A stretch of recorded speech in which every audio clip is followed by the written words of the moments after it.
Boring history for sleep, the fatherhood failures of medieval kings, despite wielding immense power and wealth, often struggled with one of the most basic human roles, being a father. The era was filled with brutal conflicts, political intrigue, and royal expectations, and many kings were far more concerned with conquering lands and securing their thrones than with the well-being of their children. Yet, some kings took their neglect and cruelty to extremes, leaving behind legacies of tragic stories that often echo the darker sides of human nature. One of the most notorious examples comes from the reign of King Henry VIII of England, known for his multiple marriages and ruthless political machinations. Henry's fatherly behavior or lack thereof was equally infamous. His relationships with his children were shaped by a harshness that would define much of his rule. The most striking example is his relationship with his daughters, Mary and Elizabeth, whom he treated as political pawns rather than beloved children. Henry VIII's relationship with his first daughter, Mary, was particularly disastrous. When he broke from the Roman Catholic Church to form the Church of England, it had profound consequences on his personal life. Mary's staunch Catholicism led to a sharp estrangement from her father, Henry's rejection of her mother, Catherine of Aragon, and his treatment of Mary as an illegitimate child eventually led to a deep animosity between them. Henry VIII was known for disinheriting his daughter, causing lasting emotional scars. Mary would later return to the throne, becoming one of England's most tragic monarchs. But the father-daughter relationship remained fractured. Henry's treatment of his second daughter, Elizabeth, however, was equally cold, despite Elizabeth eventually inheriting the throne and becoming one of England's most successful rulers. As a child, Elizabeth was imprisoned by her father for being the product of an ill-fated marriage to Anne Boleyn. Henry VIII had him executed, and Elizabeth was declared illegitimate. The emotional damage caused by Henry's decisions was profound. He kept Elizabeth in isolation, away from court life and political affairs. Only after Henry's death did Elizabeth rise to prominence. But it's clear that her formative years were marked by neglect and mistreatment. But what drove Henry VIII to be such an absent and cruel father? Was it the weight of royal expectations, the thirst for power, or his own insecurities? His actions as a father often seemed to reflect the broader, colder political world in which he lived, where family bonds were easily shattered for the sake of royal ambition. As we look deeper into his relationships with his children, we begin to understand how such neglect might have shaped their destinies. Could the course of history have been different if Henry VIII had been more caring and compassionate toward his heirs? Henry VIII's failure as a father was not an isolated case in medieval history, but rather a reflection of the complex and often callous nature of royal dynasties. During this period, kings had to balance personal relationships with political strategies, and more often than not, their children became mere tools in the larger game of thrones and power.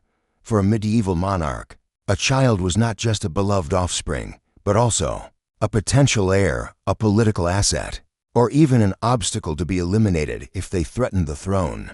Take, for example, King John of England. John, often remembered for his role in signing the Magna Carta, had a particularly strained relationship with his sons. His reign was marked by conflict and rebellion, and his children often found themselves caught in the middle of it all. His eldest son, Henry, was supposed to be his successor, but John's unrelenting need to maintain control led to a strained relationship between the two.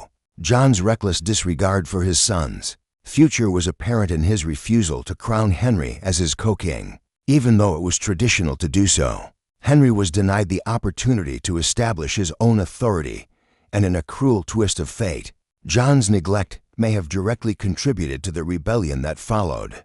John's treatment of his children reached a new low when his youngest son, Richard, was imprisoned in France during his father's reign. Richard's imprisonment was not a mere political maneuver. It was a personal betrayal that exemplified John's coldness toward his family. Richard would later return to England and seize the throne, but his relationship with his father had been permanently damaged. But what drove John to treat his sons in such a harsh manner? Some historians argue that John's insecurity, having been overshadowed by the success of his father, Henry II, made him unable to trust anyone, including his own children. John's failure to secure his legacy, even with the birth of multiple sons, may have stemmed from his fear that his own authority was fragile and that the throne was always at risk.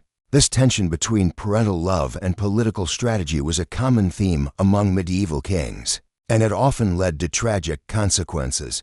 Another notorious medieval father figure was the French King Louis XI, known as the Universal Spider for his web of intricate political machinations. Louis's relationship with his son, Charles the Bold, was fraught with tension and manipulation. Louis had initially arranged for Charles to marry the daughter of the Duke of Burgundy, which would have solidified an important political alliance. But over time, Louis became wary of his son's growing power and ambition. To prevent Charles from gaining too much authority, Louis frequently undermined him and kept him isolated from court decisions. Charles, who had inherited a strong sense of ambition from his father, was determined to build his own power base. But Louis' constant manipulation left a lasting mark on their relationship. When Charles decided to break from his father's control, the two were locked in a bitter struggle that eventually led to war. Louis' refusal to let his son rule in his own right not only damaged their relationship, but also destabilized the French monarchy, leading to years of civil strife. The father-son conflict is a stark example of how medieval kings often sacrificed family for the sake of power and control. So, what lessons can we glean from the destructive relationships between these medieval monarchs and their children? Was the tension between personal and political duty something that all kings had to contend with? Or did some simply lack the emotional intelligence to navigate these complex family dynamics? The kings of medieval Europe were not just rulers of lands, but of their families too, and their failures as fathers had long-lasting repercussions on the history of their kingdoms. These failures were not always just personal flaws either. They were often the result of the extreme pressures these rulers faced. Kings were expected to keep their families in check, safeguard their thrones, and maintain stability within their realms, all while trying to manage personal relationships that were, in many ways, secondary to their political agendas. And yet, despite the complex and sometimes cruel dynamics at play, we see glimmers of how these relationships might have been different. Could Henry VIII have been a kinder father to his daughters, ensuring they would one day lead England with the love and support of their royal heritage? Would King John have made better decisions for his children, preventing the widespread rebellion and eventual loss of territory? Could Louis XI have understood that giving his son autonomy might have prevented years of internal conflict? The question remains, did these kings truly fail as fathers because of their political choices? Or were their actions simply a reflection of the times they lived in, where love and family often took a back seat to power and survival? The lives of these medieval kings and their relationships with their children reveal just how deeply the demands of power could warp even the most basic human connections. In the medieval world, monarchy was not just a position of power, it was a dynastic responsibility that transcended personal feelings. A king's duty was often to the throne above all else, and this duty frequently came at the expense of his children's emotional well-being. Henry VIII, King John, and Louis XI were all products of their time. They ruled in an era where royal power was fragile, and family bonds were often seen as secondary to the needs of the state. The medieval kings had few models for healthy fatherhood, and the concept of a father lovingly nurturing his heirs was simply not a priority in royal circles.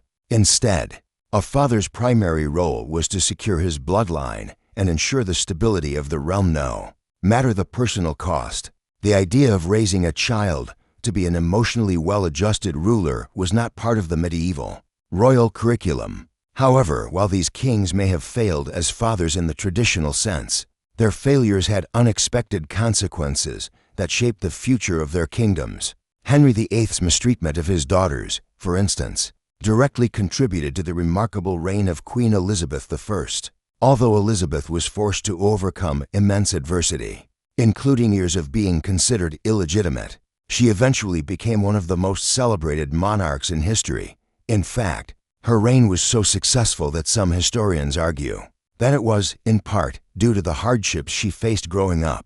Her resilience may have been forged in the fires of her father's neglect. King John's relationship with his sons similarly left a mark on English history. While John was a poor father, his son Henry's eventual rise to power and the subsequent signing of the Magna Carta marked a pivotal moment in the development of constitutional law. The Magna Carta, a document that placed limits on the power of the monarchy, was directly influenced by the grievances of John's barons. The chaos and rebellion surrounding John's reign might have been avoided had he taken a more responsible and nurturing role as a father. But his failures sparked changes that altered the political landscape of England for centuries to come. The case of Louis XI and his son, Charles the Bold, also highlights how the failures of one generation can shape the trajectory of history. Charles, after being repeatedly manipulated by his father, eventually led Burgundy into a series of wars, ultimately causing significant political instability. But Louis' treatment of Charles wasn't entirely in vain. Louis' efforts to control his son were part of his larger plan to protect the French crown from internal threats. While their personal relationship was fractured, Louis' actions were consistent with the larger strategic goals of securing France's dominance. In this sense, his parental failures may have been driven by the broader political needs of the kingdom. As we reflect on the relationships between these kings and their children, it's important to consider how different medieval history might have been had these monarchs taken a different approach to fatherhood. Could Henry VIII have forged a lasting bond with his daughters, leading to a more stable England? Could King John have avoided his humiliating defeat and strengthened his dynasty? And what of Louis XI? Would his son have been a better ruler had he been treated with trust and respect rather than manipulation? These questions remain speculative, but what is clear is that the dynamics between these kings and their heirs were deeply influenced by the political systems they lived in. The very nature of medieval kingship demanded a cold, almost transactional approach to family life. In an era where a king's primary duty was to the realm, fatherhood was often viewed as secondary. In the end, the failures of these medieval fathers were not just personal, they were political, with ripple effects that reverberated throughout history. As we look at the legacies of these monarchs, it's tempting to wonder how much of their failures were the result of their roles as fathers, and how much of it was simply the result of the immense pressures of ruling a kingdom. History is full of father figures who failed their children, but these medieval kings stand out as examples of how royal power and family life often collided in the most tragic and unexpected ways. Their stories remind us that even in the most powerful dynasties, love and family were often sacrificed for the sake of survival. What does this say about the human cost of power, and how, perhaps, do we still see echoes of these fatherhood failures in the politics of today? Boring history for sleep. Why the Romans used urine to bleach their cloth. In ancient Rome, there were very few things that were considered off-limits when it came to practical uses. For everyday materials, from olive oil as a moisturizer to vinegar as a cleaning agent, Romans were remarkably inventive. However, perhaps the most unusual and at first most puzzling use of a common substance in Roman society was urine, particularly when it came to bleaching clothing. In fact, urine played a crucial role in one of the most important aspects of Roman life, maintaining an image of cleanliness and respectability. To understand why Romans used urine in this way, it's important to first take a step back and consider Roman fashion and the role of clothing in society. Roman society, especially among the upper classes, placed a significant emphasis on outward appearance. Clothes, particularly those made from expensive fabrics such as wool and linen, were status symbols. The color of one's toga or tunic could indicate rank, wealth, and political power. However, keeping these garments looking fresh and pristine was no easy task. In a time before modern detergents and washing machines, keeping clothes clean was a labor-intensive process, and the Romans found that urine was surprisingly effective in this regard. But why urine? The answer lies in its chemical properties. Urine contains ammonia, a compound that is highly effective in breaking down grease and stains. In Roman times, this was not a well-known chemical fact, but it was quickly discovered that urine had a unique ability to whiten woolen garments, which were common among the upper classes. The ammonia in urine acted as a natural bleaching agent, helping to remove dirt and grime from clothing. This practice was so important that the Romans even created public facilities known as fulinicae, or laundries, where clothes were cleaned and bleached using urine. Fulinicae were large, busy spaces that employed professional laundresses known as fullones. The work was not particularly glamorous. In fact, it was often quite smelly. Fullones would wash garments by soaking them in vats of urine and then stomping on them with their feet. This method was highly effective, although it certainly didn't offer the most pleasant of scents. The stomping process was necessary to work the urine into the fabric, allowing the ammonia to break down oils and stains and effectively whiten the fabric. Interestingly, urine was not just a local resource. The demand for it was so great that people were actually paid to collect urine from public latrines, homes, and even markets. Urine was considered valuable and could be sold to laundries or used in tanning leather, as ammonia is also effective in breaking down the oils in animal hides. In fact, the Roman Emperor Vespasian even imposed a tax on urine collection, which became known as the urine tax or vectigal urinae.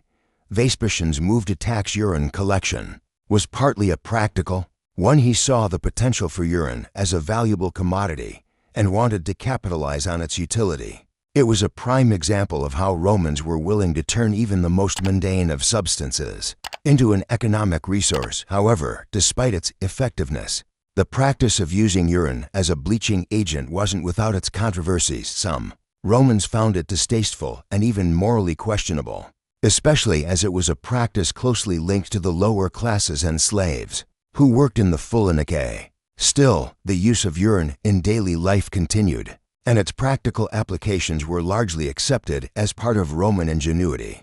But how did the average Roman citizen react to this practice? Were they aware of the sometimes revolting process behind the cleanliness of their togas?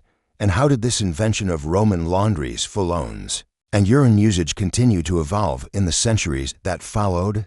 Could this rather bizarre practice have influenced later historical methods of clothing care? The role of urine in Roman laundry practices was not just a quirky historical footnote, but a testament to the ingenuity of the Romans in finding practical solutions to everyday challenges. While we now have an entire industry dedicated to cleaning and caring for our clothes, in the Roman world, there were no such modern conveniences. Yet, the Romans managed to develop remarkably effective methods using the materials they had on hand, and this included urine as a key element of their cleaning process. To understand how deeply urine permeated Roman society, we must take a closer look at the scale of the laundry industry. Fulinicae, or Roman laundries, were more than just small neighborhood operations. They were bustling businesses that often employed dozens of people. These laundries were integral to maintaining the appearance of Roman society, particularly in the urban centers of Rome, Pompeii, and Ostia. The demand for clean clothes was high, and not just for the wealthy. Even the lower classes relied on fullones to clean their clothing. The poor would often bring their garments to the laundries for washing, though they typically couldn't afford the finer whitening services reserved for the elite. The size of these laundries varied, but the most successful fulinicae were quite large and featured multiple vats and workstations where the laundering process took place. The fullones would begin by soaking the clothing in a mixture of water and urine for an extended period. After the soaking process, the next step involved the physical labor of the fullones stomping on the clothes in large vats. This might sound unpleasant, but it was a necessary step in ensuring that the urine worked into the fabric. The ammonia would break down oils and stains, and the vigorous stomping helped agitate the fabric to ensure the best results. Once this process was completed, the clothes would be rinsed, often with water from nearby aqueducts, and then laid out to dry. Some garments, particularly those intended for the wealthiest Romans, would be exposed to the sun for additional whitening. For the elite, there were even special clothes called tunicis candidus, or bright white tunics, that were meant to reflect the wearer's social status and wealth. The brighter the white, the more visible the wearer was in society. This ideal of pristine cleanliness drove the demand for fullinike and, in turn, fueled the economic and social importance of the use of urine. However, the fullinike were not just limited to cleaning clothes. The ammonia in urine was also used for another purpose: tanning leather. The process of turning animal hides into leather involved soaking the hides in urine to soften them and make them more pliable. This was another important economic factor for the Romans, as the tanning of leather was vital for producing a variety of goods. From shoes to belts to armor, urine, in this case, was used as a cheap, readily available solution for an otherwise expensive and complex process. Despite its effectiveness, the widespread use of urine in the fullinike did not go without its share of public criticism. Many found the smell of urine-laden garments to be unpleasant, especially when the laundry process was done in the open air. The fact that urine was collected from public latrines and even homes, where it was sometimes gathered by slaves, contributed to a certain stigma. The fullones themselves, while performing an essential public service, were often seen as a lower class, and their work was not considered glamorous. In some respects, the very reliance on urine for such vital processes helped solidify the divide between the wealthy, elites, and the working classes, who were responsible for the more distasteful aspects of Roman life. Even with this stigma, the practice was so embedded in Roman society that it became a well-established part of Roman law and economics. As previously mentioned, Emperor Vespasian not only recognized the economic potential of urine, but also imposed a tax on urine collection. This tax, known as the urine tax vectigul urinae, was enacted in the 1st century CE.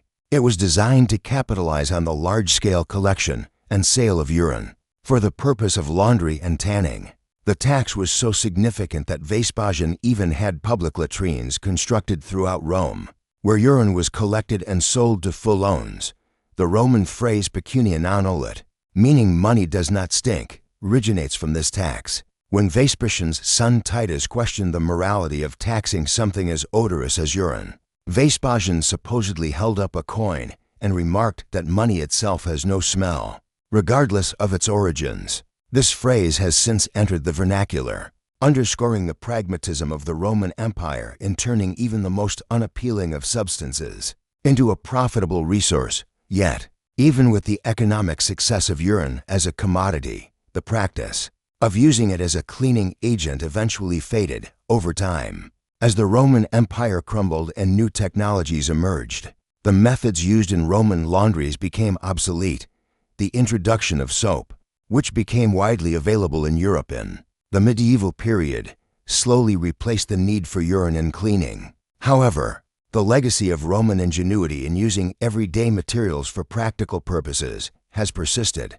Now, as we look back on this strange and slightly unpleasant chapter of Roman history, it's interesting to reflect on the ways that seemingly mundane, even repulsive, aspects of life were turned into essential parts of a functioning society. Romans, as always, were experts at adapting their environment to meet their needs. But how far would we go today to achieve the same level of cleanliness and efficiency? And how might we, in our own time, look back on the innovations of the past with the same mix of admiration and disbelief that we now feel about the Roman use of urine?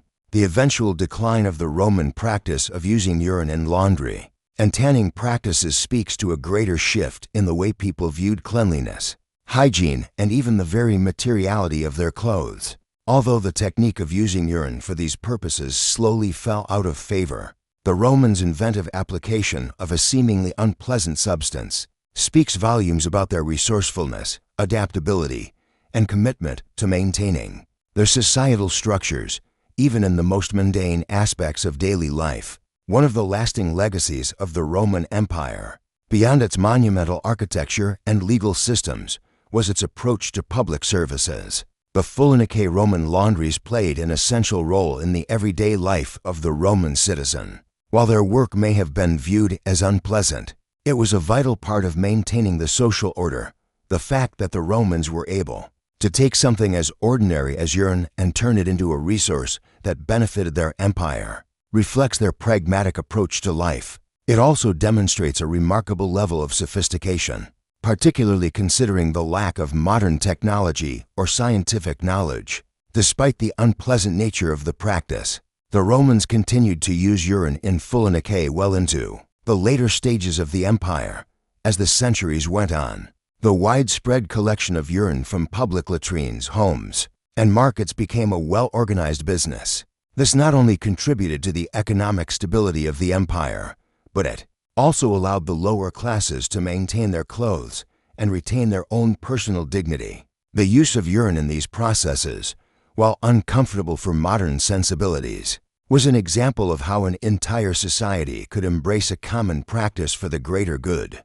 It was a kind of communal sacrifice where practicality and necessity trumped social norms or perceived distaste. The lasting impact of this practice became clearer during the medieval period, when the technology to produce soap was developed. Soap, as it began to gain prominence in the 6th and 7th centuries, began to gradually replace urine in the process of washing clothes. The ancient Romans had set the groundwork for later advancements in the cleaning of clothes from the tools they used to the principles behind their laundry operations. However, the eventual shift away from urine in favor of soap marks the end of an era, as new scientific discoveries provided more pleasant and effective alternatives for daily hygiene. As the Western world moved into the Renaissance and early modern periods, the methods for cleaning and bleaching clothes improved further. Soap became the preferred option for removing stains and dirt, and by the 18th century, laundry practices had evolved with the invention of washing machines and modern detergents. Yet, the influence of Roman ingenuity in the cleaning industry continued to echo throughout these developments.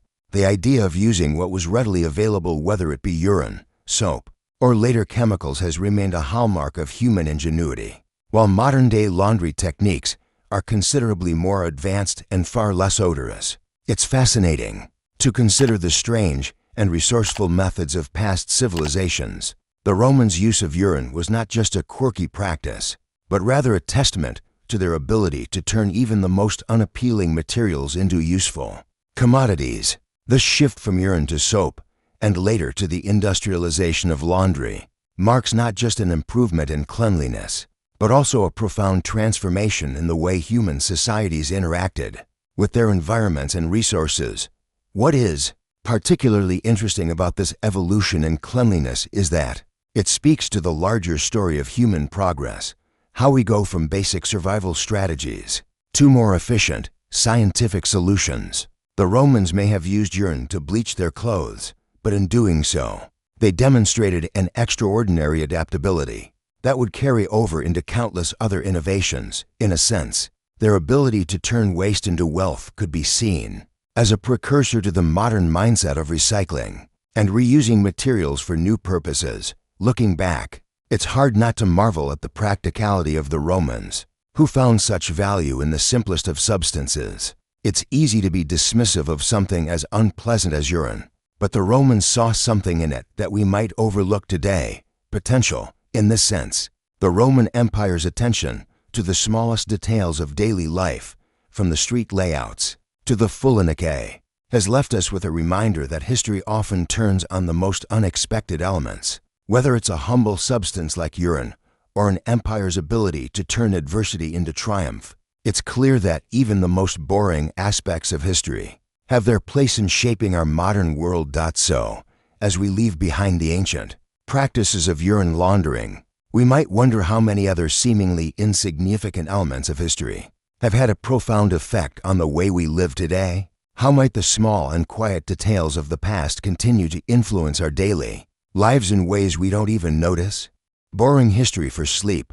The strange lives of medieval royalty, though often romanticized in history and literature, led lives that were far from the glamorous images we tend to associate with monarchs today. While kings and queens certainly wielded immense power, their daily lives were often filled with peculiarities, hardships, and unexpected rituals. Their wealth and position did not protect them from illness, political intrigue, or the sometimes absurd demands of court life. Medieval royalty may have enjoyed fine clothing, feasts, and luxuries, but they were often trapped by the very system that elevated them to greatness. One of the most fascinating and little-known aspects of medieval royalty was the often convoluted and hazardous process of securing an heir to the throne. Rulers were obsessed with producing a male heir, as the law of primogeniture dictated that the eldest son would inherit the throne. Failure to produce an heir, or worse, having a female heir, could lead to political instability and even the collapse of a dynasty. But the pressure to father a male heir often came with strange and sometimes desperate practices. Consider King Henry II of England, who was a strong and capable ruler in many respects. However, his relationship with his wife, Eleanor of Aquitaine, reveals just how stressful royal marriages could be. While they ruled together for many years, their union was complicated by constant tension, particularly regarding their children. Henry was desperate for a male heir, but Eleanor, who was far more politically astute, frequently sought to secure more power for her own children. This led to several instances of rebellion among their sons, who felt they were entitled to more authority and influence in the kingdom. Henry's reign also saw a rather strange and unsettling custom: the King's Bedchamber Council, which was not what you might expect. The royal bedchamber was not just a place for sleep, but a crucial part of a king's political life. Important state business was conducted in the bedroom, with advisors and officials present while the king rested or even slept. This bizarre setting highlighted the strange, almost intimate nature of medieval kingship, where the ruler's public and private lives were often inseparable. It was a reminder that being king was not only about power, but also about endurance, both political and physical. This strange balance of power and pressure was a common theme among medieval royalty. Kings were expected to produce heirs, maintain their authority, and manage political crises, all while dealing with the personal stresses of family life. Eleanor's marriage to Henry was an example of the entangled dynamics of medieval royal households. Marriage alliances were often more about politics than love, and the offspring produced could either secure or shatter the stability of a kingdom. But what was it like to grow up in such an environment? Imagine being one of the children in these royal households. For some, it meant a life of privilege, but for others, it was a constant battle for attention, inheritance, and even survival. The children of medieval kings and queens were often treated as pawns in the broader game of succession. Take the case of the children of King John of England, whose tragic fate was shaped by the erratic and sometimes cruel decisions of their father. John's reign was marked by turmoil, and his children were often caught in the middle of his political missteps. His eldest son, Henry, died young, and his youngest son, Richard, was imprisoned in France. The constant instability and uncertainty of royal life would mark the lives of these children, as it did for many heirs across medieval Europe. One particularly strange aspect of royal childhoods was the practice of royal fostering. Children, particularly royal sons, were often sent to live with other noble families to be raised and educated. This was done for several reasons. It allowed royal heirs to be integrated into noble society, fostered political alliances, and sometimes kept the children safe from the intrigues at court. But for the children involved, this could be a harsh reality. Many were separated from their families at a very young age and grew up in unfamiliar surroundings. They had little say in the matter, and their relationships with their parents were often strained as a result. This practice of fostering also reflected a broader social structure in medieval Europe, where familial bonds were often secondary to political needs. The relationship between royalty and their children was often dictated by the necessity of survival, both for the child and for the kingdom. The strange and sometimes unsettling realities of medieval royal life were a far cry from the glittering courts we often imagine. As we look deeper into the lives of these medieval royals, it becomes clear that their existence was not one of privilege and ease, but of constant struggle. The high expectations, the pressure to produce heirs, the endless political maneuvers, these were all part of a royal life that was as strange and sometimes as tragic as it was powerful. But was this constant pressure to maintain power and succession the defining characteristic of medieval royalty? Were their personal lives just as strange, or were the power dynamics in their families even more complicated than we realize? What did it mean for their children to live in the shadow of such high expectations, and how did this affect the way future monarchs approached fatherhood and leadership? As we continue to explore the strange and often unsettling lives of medieval royalty, it's important to consider how these monarchs dealt with personal issues, political crises, and the internal family struggles that frequently defined their reigns. The lives of royal families were often far more complicated than modern accounts of kings and queens suggest. These rulers were not just political figures, but were also forced to navigate highly stressful personal situations, all while keeping up appearances and ensuring their power remained intact. One particularly fascinating and bizarre aspect of royal life in the medieval period was the practice of royal divorces. While royal marriages were often political tools designed to solidify alliances or secure peace between nations, not all of them worked out as planned. Kings and queens could find themselves trapped in loveless or even hostile unions, but divorce, especially in the earlier medieval period, was not a straightforward option.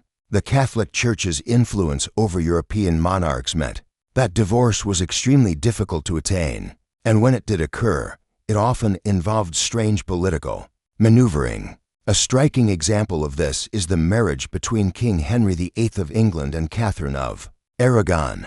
The couple's failure to produce a male heir eventually led Henry to seek an annulment, which was not granted by the Pope. This set off a series of events that would lead to England's break from the Catholic Church and the establishment of the Church of England.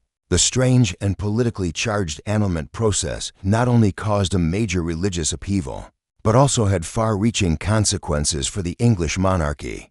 Catherine of Aragon, who had been married to Henry's brother before he died, was ultimately cast aside by Henry, and the event left a lasting impact on their daughter, Mary, who would later become Queen of England. Even stranger, however, was the marriage of King Louis VII of France to Eleanor of Aquitaine. Their marriage was initially seen as a grand political alliance, but it quickly became clear that the union was marked by personal differences. Eleanor, one of the wealthiest and most powerful women in Europe, had her own ambitions and ideas for her life that clashed with Louis's.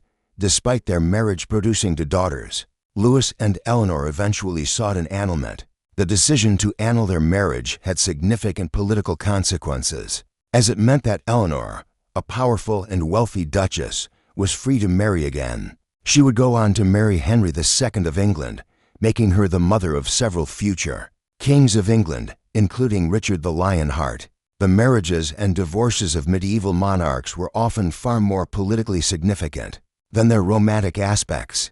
Kings and queens did not marry for love as much as they did for power, land, and influence. And while divorce was often difficult to achieve, it wasn't always the end of a royal marriage. The stories of Eleanor of Aquitaine and Henry VIII show just how complicated and intertwined love, politics, and power were in the royal courts of the medieval world. But while royal marriages and divorces were often wrapped in political maneuvering, the personal relationships between kings and their children were equally strange, and sometimes even tragic. The children of kings were often treated as little more than tools to cement alliances and secure a dynasty. In many cases, royal heirs were raised far from their parents, in foreign courts or with guardians who had little regard for their emotional well-being. This strange separation was a common practice, especially when it came to the fostering of royal children. Royal children were frequently sent to live with other noble families to ensure that they were trained and raised in noble customs. This practice, known as fostering, was seen as an important part of ensuring that the heirs would grow up in a network of alliances and political ties, but it also meant that these children, who were supposed to one day inherit thrones, were often raised far from the security and care of their own parents. The emotional strain on these children, raised in foreign households, was enormous, and many grew up isolated, with little chance to develop close familial relationships. The most infamous case of royal fostering may be that of King Richard the Lionheart. Richard, the son of Henry II of England and Eleanor of Aquitaine, spent much of his childhood away from his family, first with his mother in Aquitaine and later with other noble families. Although Richard's skills as a soldier and His eventual leadership were undeniable. His strained relationship with his father and brothers was well known. His absence during his childhood may have contributed to the rivalry between Richard and his brothers, particularly John, the future King John of England. The lives of medieval royal children were often defined by this disconnect from their parents, and this had lasting political consequences.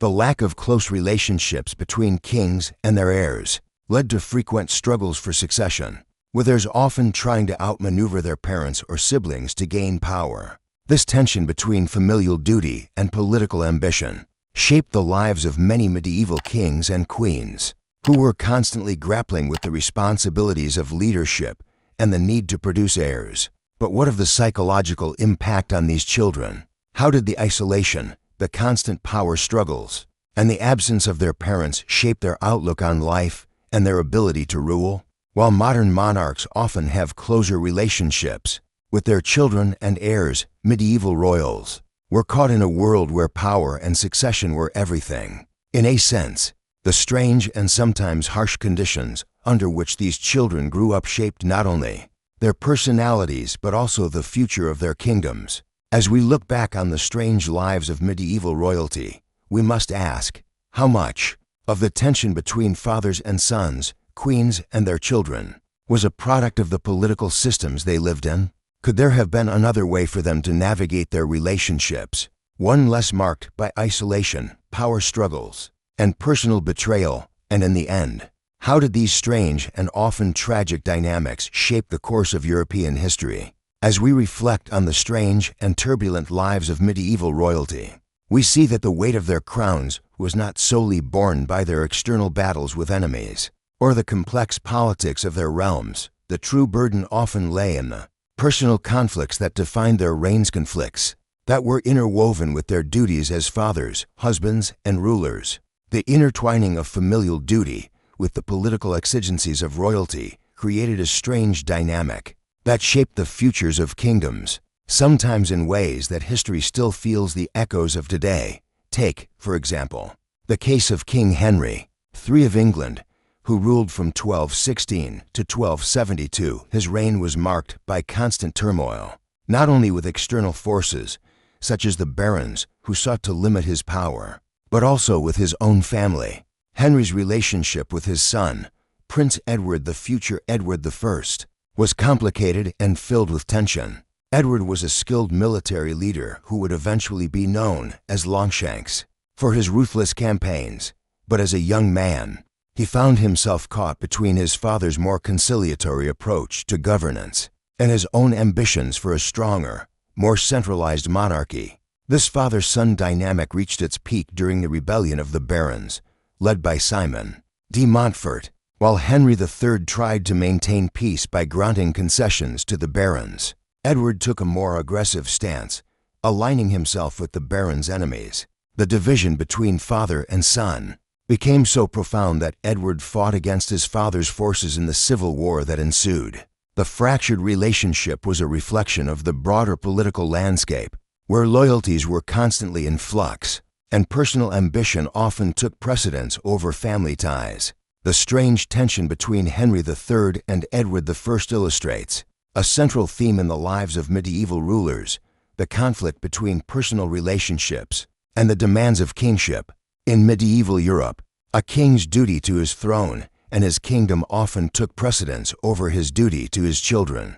Royal children, especially sons, were seen less as beloved offspring and more as future rulers or potential threats to the throne. Thus, the relationship between a monarch and his heirs was often fraught with complex power dynamics. Equally strange was the relationship between Queen Isabella of France and her son, Edward III of England. Isabella, known as the She-Wolf of France, became infamous for her role in the deposition of her husband, King Edward II of England, in 1327. Isabella's marriage to Edward II had been one of political convenience, but it quickly soured due to Edward's poor governance and his reliance on his favorites at court, whom Isabella despised. After years of tension, Isabella, along with her lover, Roger Mortimer, led a rebellion against her husband, ultimately overthrowing him and placing her son, Edward III, on the throne.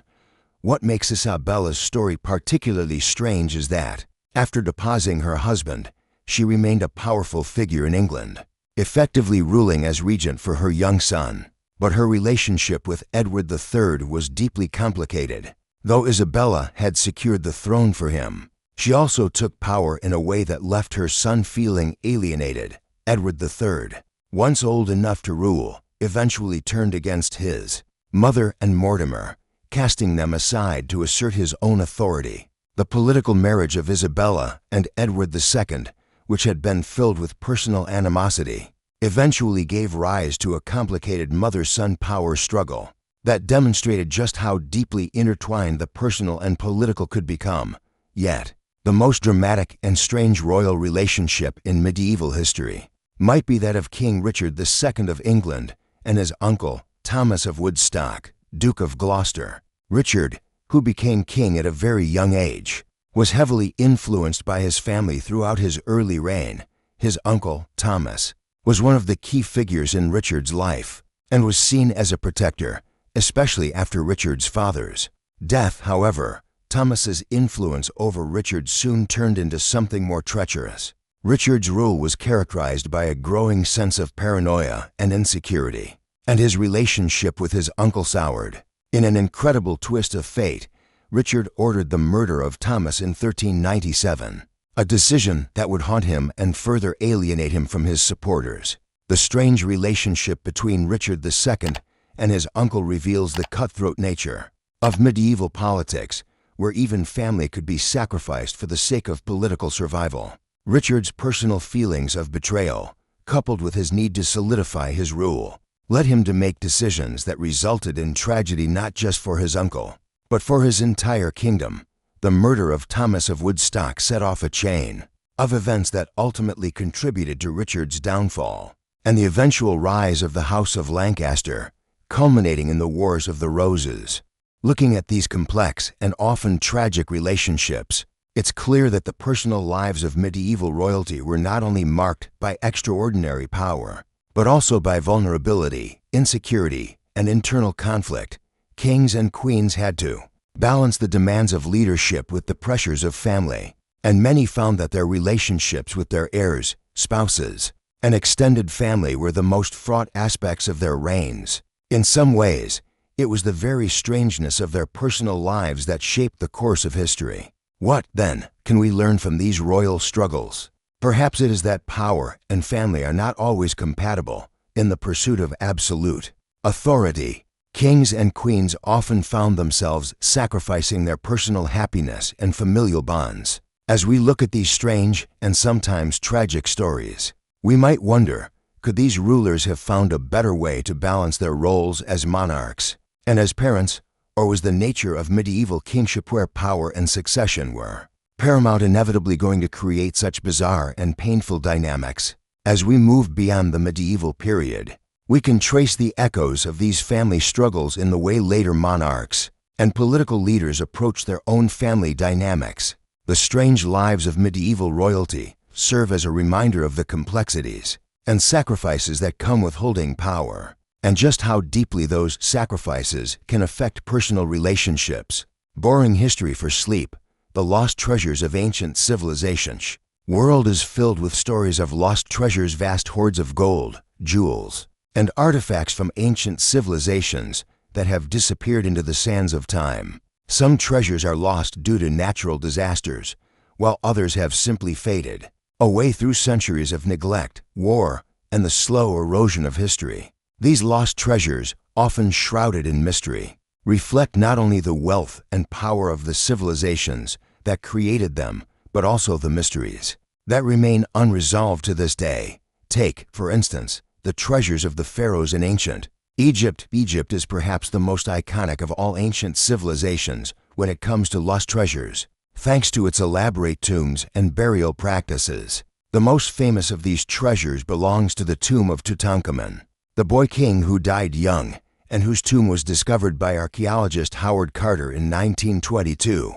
Carter's discovery was a groundbreaking moment in history, revealing an extraordinary array of riches, including gold masks, chariots, and intricately designed jewelry. But even though Tutankhamun's tomb was filled with wonders, it's worth noting that much of the wealth of Egypt remains lost. The tomb of Ramses II, one of Egypt's most powerful pharaohs, has never been definitively located. Ramses was known for his military campaigns and his monumental architectural projects, but his final resting place has eluded archaeologists for centuries. While some believe that his tomb is somewhere in the Valley of the Kings, there has been no concrete evidence to confirm its location. And yet, even if his tomb were to be found, it's highly likely that much of the treasure within it would have been looted centuries ago, as tomb robbing was a rampant practice in ancient Egypt. These tombs, often brimming with unimaginable wealth, were not just burial sites. They were also seen as sanctuaries for the king's spirit, ensuring he had the provisions he needed for the afterlife. But Egypt wasn't the only ancient civilization to hide treasures in tombs or sacred spaces. Ancient Mesopotamia, for example, also left behind a treasure trove of lost artifacts. The royal tombs of Ur, discovered in the 1920s, contained a wealth of artifacts dating back to the Sumerian civilization. The tombs, which were believed to be the final resting places of Sumerian royalty, were filled with magnificent jewelry, weapons, and even a chariot. Among the most intriguing of these artifacts was the Standard of Ur, a beautifully detailed piece of inlaid wood depicting scenes of war and celebration. Yet, much of the treasure that once adorned these tombs has disappeared, likely lost to the ravages of time or stolen by looters in antiquity. Mesopotamia's lost treasures were not limited to royal tombs. Babylon, one of the most famous cities of the ancient world, was also home to unimaginable wealth. The Ishtar Gate, a stunning structure covered in blue glazed bricks adorned with reliefs of animals, was part of the city's ancient walls. Though the gate was partially reconstructed in Berlin, the treasures that once adorned it, gold, gemstones, and precious metals, remain elusive. Babylon's treasures were looted in antiquity, and much of its riches vanished when the city fell to invading forces.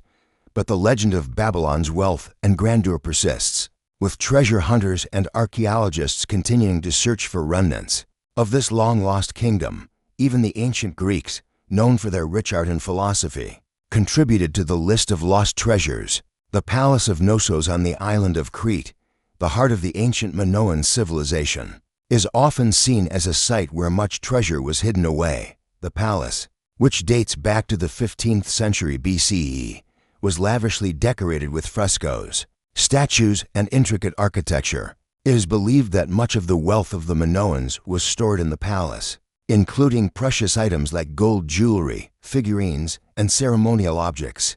Unfortunately, much of this treasure disappeared when the palace was destroyed in a violent earthquake, and later, invaders from Mycenae looted whatever remained. What little has been recovered from Knossos provides a glimpse into the opulence of the Minoan civilization, but the full extent of their treasure remains lost to time.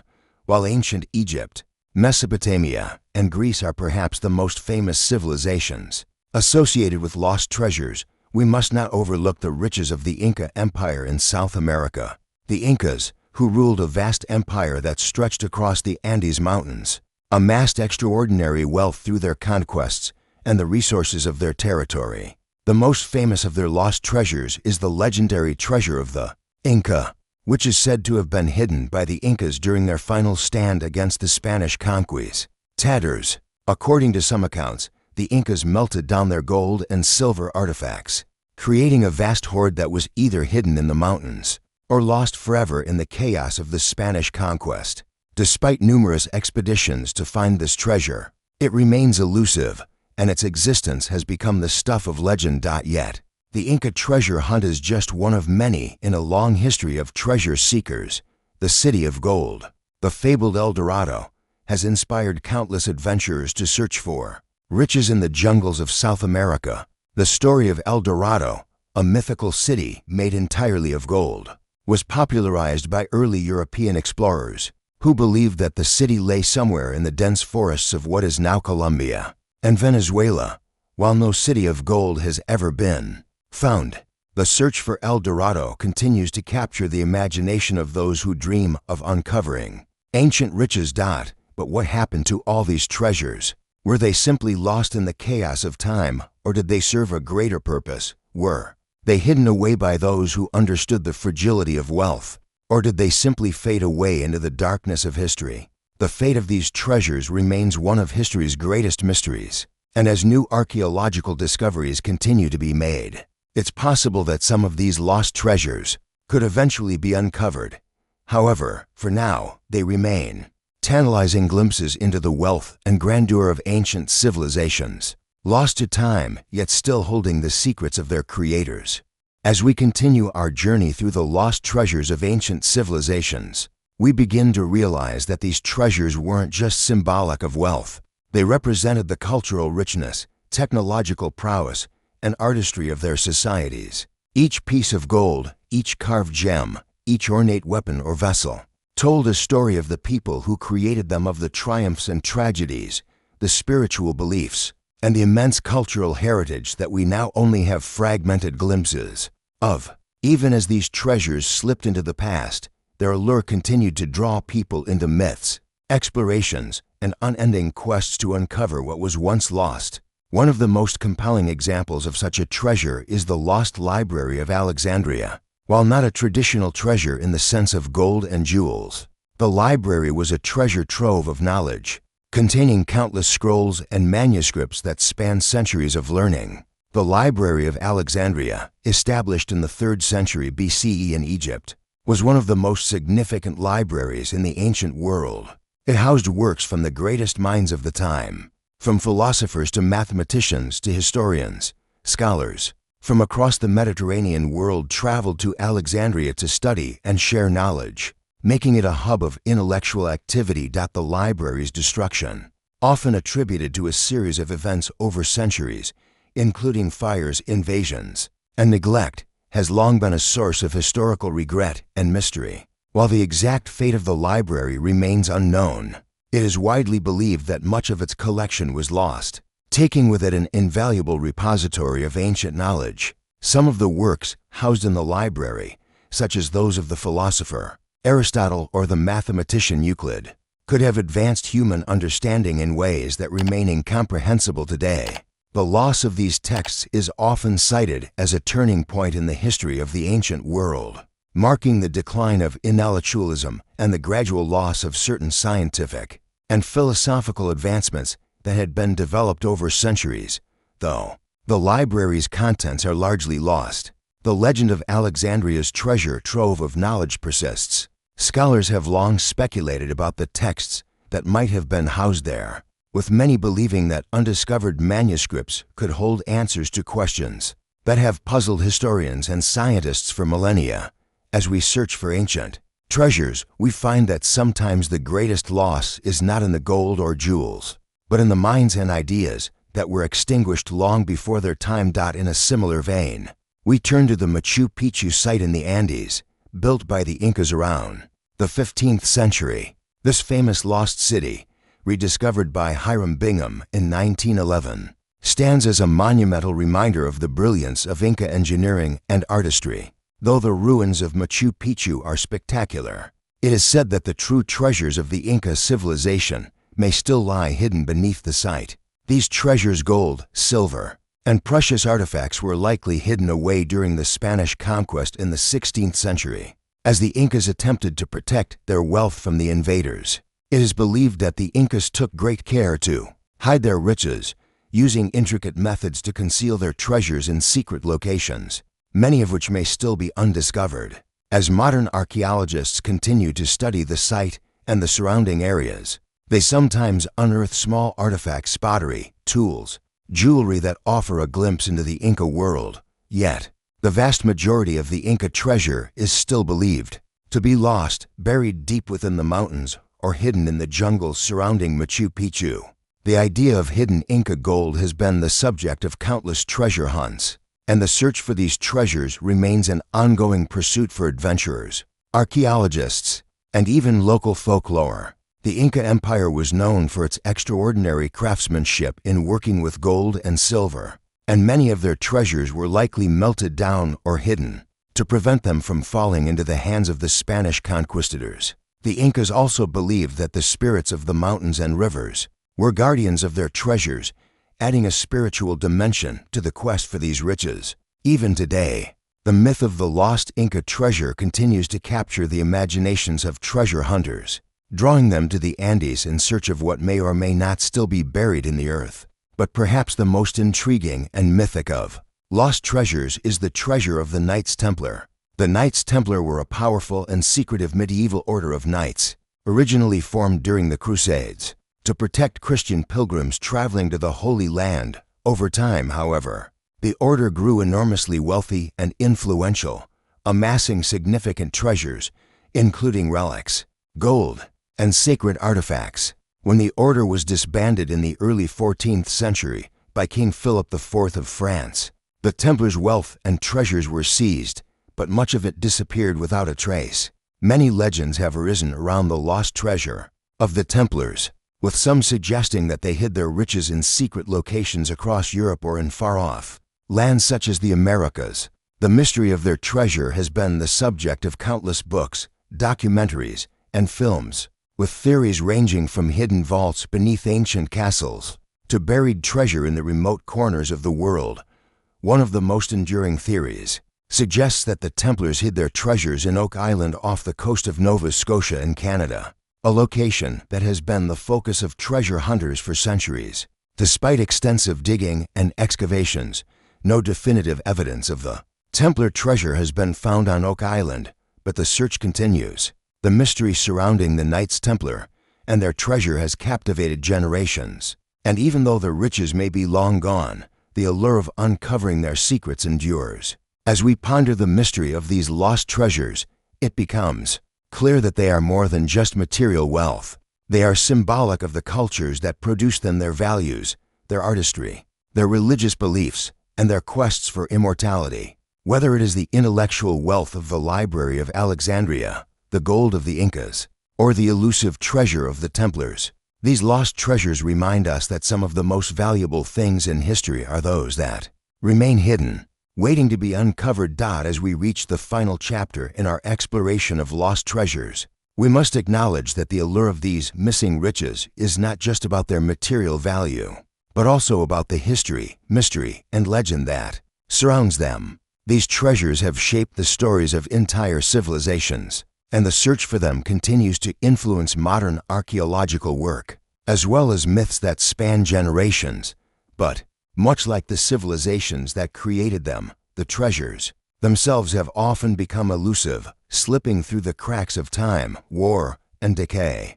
One such elusive treasure is the crown jewels of the Kingdom of Axum, which were believed to be lost following the decline of the Axumite Empire. The Kingdom of Axum, located in modern-day Ethiopia and Eritrea, was one of the most powerful empires of the ancient world, with vast territories and a thriving trade in gold, ivory, and other valuable resources. The empire's decline in the 7th century left many of its treasures scattered or lost to history. Among the treasures that have captured the imagination of historians and treasure hunters is the legendary Ark of the Covenant, which, according to Ethiopian tradition, was hidden away in the city of Axum to protect it from invaders. The Ark of the Covenant is famously described in the Bible as a sacred vessel that carried the stone tablets on which the 10 Commandments were written. According to Ethiopian lore, the Ark was brought to Axum by Menelik I, the son of King Solomon and the Queen of Sheba. While the Ark's existence remains a matter of religious belief rather than historical fact, the idea that it could be hidden within Axum's ancient city has inspired countless attempts to locate it.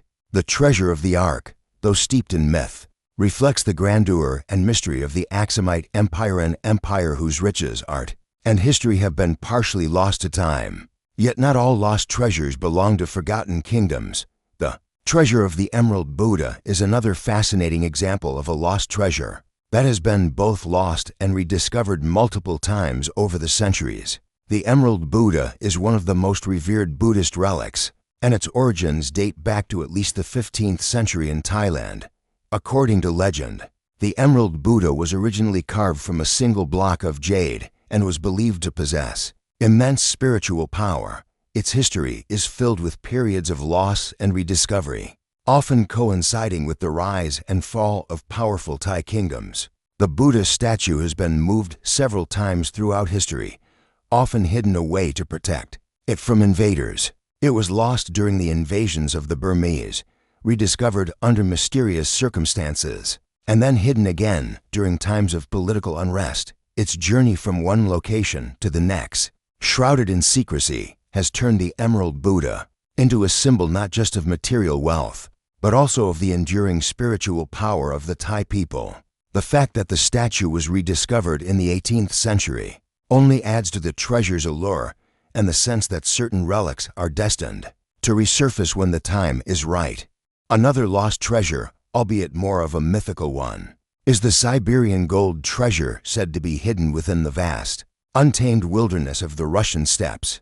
This treasure is part of a story that hails from the time of the Scythians, a group of nomadic tribes who lived in the Eurasian steppes around 2,500 years ago.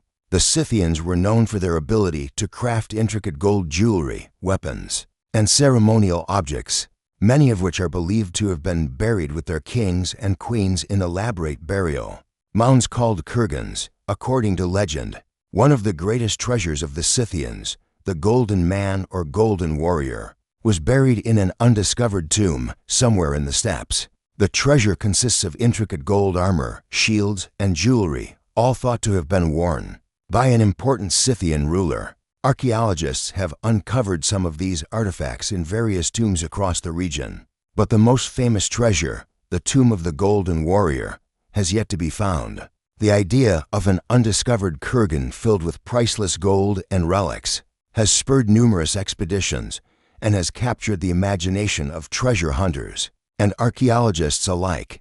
The Siberian treasure represents not just material wealth, but the ancient connection between people and their heritage, a link that the Scythians hoped would be preserved for eternity. As we reflect on these stories of lost treasures, we can see that each one represents more than just the riches it once held.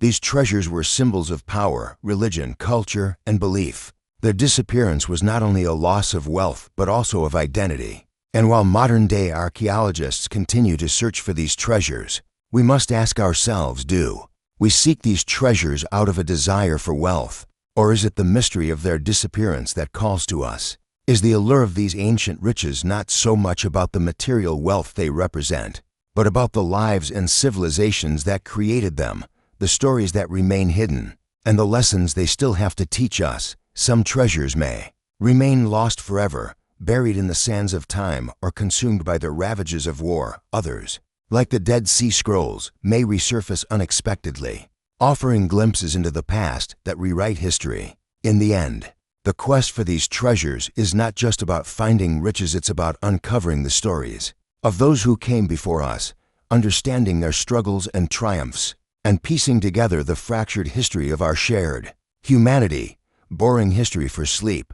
The mysterious origins of ancient calendars are an essential part of our daily lives.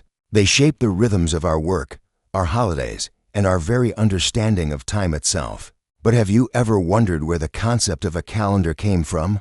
How did ancient civilizations, without the conveniences of modern clocks or computers, measure time, track the seasons, and mark the passage of days, months, and years? The origins of the calendar are mysterious and often overlooked, yet the systems that early cultures developed to organize time reveal a great deal about their priorities, their understanding of the cosmos, and their way of life.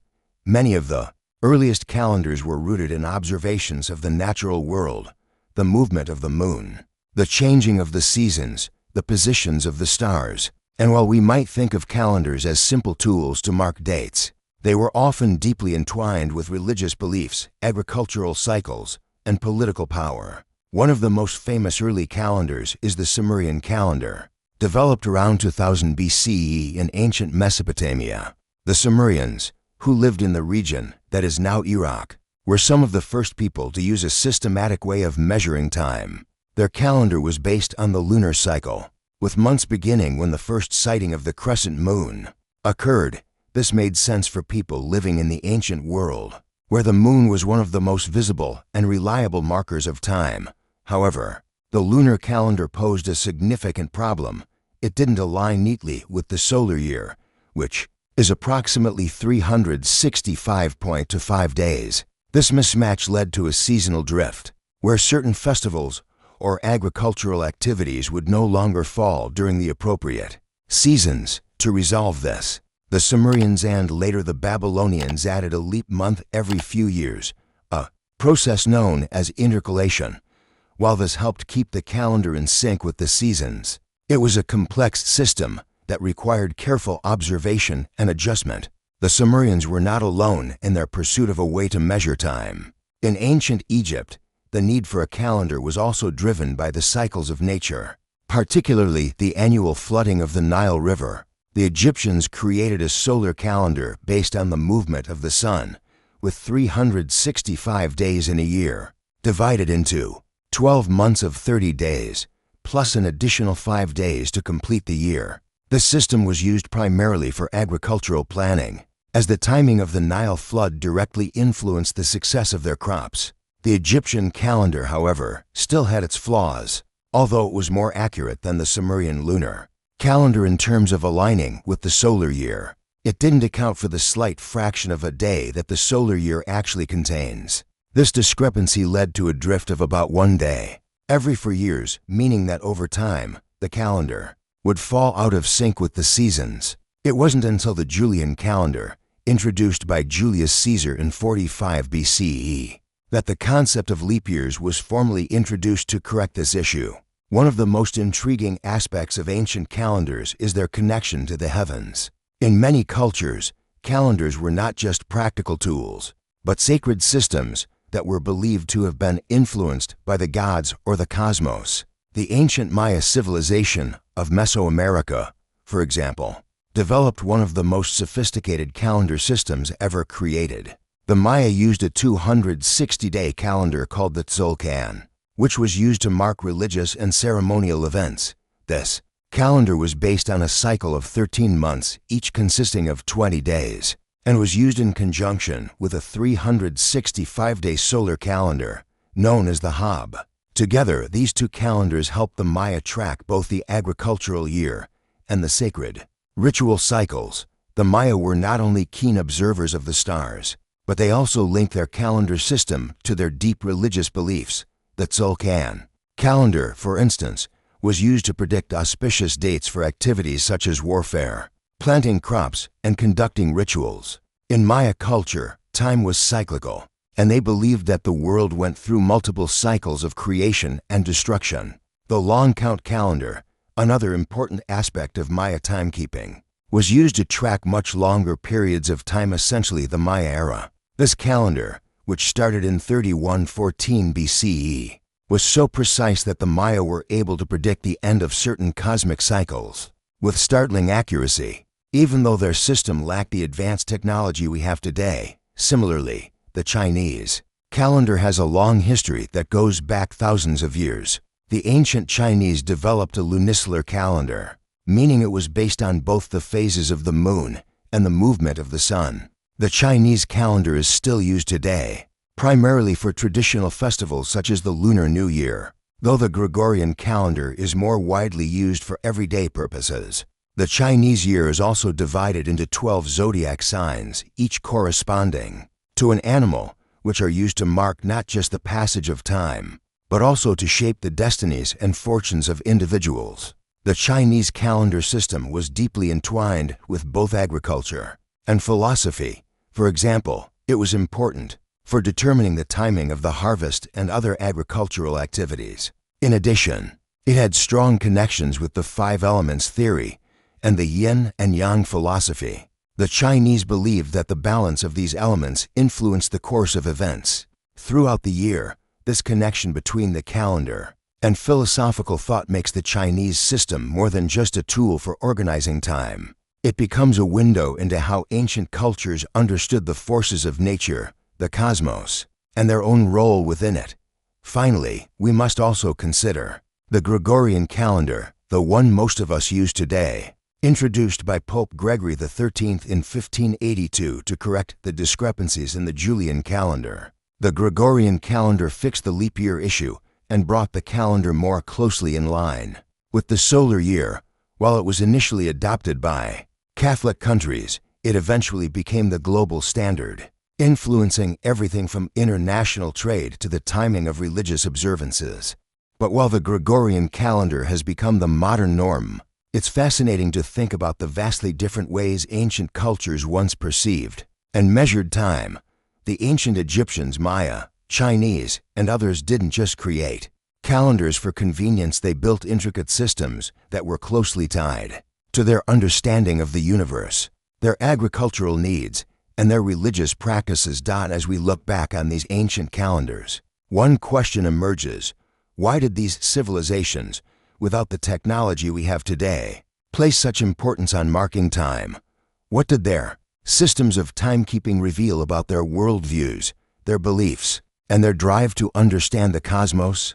As we delve deeper into the origins of ancient calendars, it becomes clear that these systems were not just practical tools for tracking the passage of time, but deeply intertwined with the cultures and beliefs of the societies that created them. The celestial bodies, particularly the sun, moon, and stars, were not merely markers of time. They were also seen as divine forces influencing the fate of individuals and the prosperity of civilizations. Ancient people's understanding of the cosmos was both scientific and spiritual, and their calendars reflected this connection. One of the most fascinating examples of a deeply spiritual approach to timekeeping can be found in the Babylonian calendar. The Babylonians, like their Sumerian predecessors, used a lunar calendar, but they made significant adjustments to it.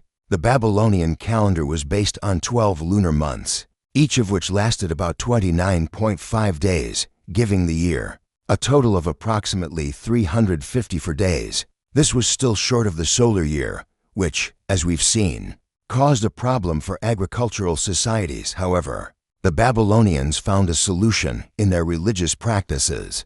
They believed that the gods controlled the movement of the stars and the moon, and they used the calendar to track not only the changing of the seasons, but also to schedule religious rituals and festivals. The Babylonians were particularly skilled at observing celestial events, and they used their calendar to predict the timing of eclipses, a phenomenon that was seen as a divine omen.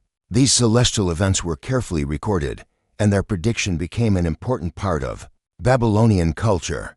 The lunar calendar was essential for the scheduling of religious festivals, and it was believed that the correct observance of these events would maintain harmony with the divine forces. However, the Babylonian calendar's inaccuracy relative to the solar year posed the same problem as the Sumerian and Egyptian systems. In a fascinating example of early astronomical observation, the Babylonians solved this discrepancy by adding a leap month every few years, much like the Sumerians. This leap month was inserted at the discretion of priests who observed the movement of the stars and the moon, and it allowed the calendar to stay roughly in sync with the seasons. The Babylonian approach to timekeeping, though highly sophisticated for its time, was ultimately subject to human observation and divine interpretation. The leap month was not a mere technical adjustment.